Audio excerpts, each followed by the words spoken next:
The snow moves out, but cold temperatures, like Kevin said, have moved in. All part of the reason travel conditions are not 100%. How would that affect one of the most anticipated athletic events in Terre Haute this season? For that, we go live outside the Storm Team's Matt Gregory. Matt? Hey, Patrice, that's exactly right. Just like Kevin was saying, we feel that colder wind coming out of the north, and it just is going to take some of those areas that have frozen on roadways and melted, might refreeze overnight. We were talking about some of the travel conditions across the Wabash Valley, having patchy areas of ice and patchy areas of snow.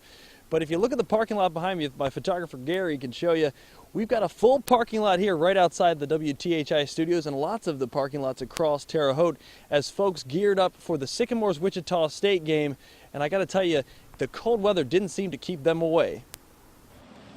Snowbanks on road shoulders and slippery walkways. It's winter weather's imprint left behind just before Wednesday night's Indiana State game. Well, it definitely affected it because I didn't want to sit outside and wait the whole time. But, I mean, other than that, I really wanted to go to the game. It appears thousands had the same idea as Austin. No amount of snow or slick roads could keep them away. Pretty clear for the most part. It was just kind of the back roads a little bit. But other than that, I think the road's pretty good.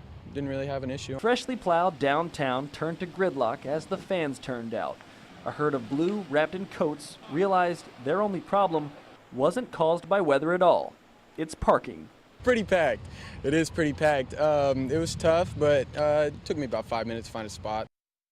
Now the difficult part will probably be in the next couple minutes or so when these doors at the Holman Center open up and these folks all try to find their way home.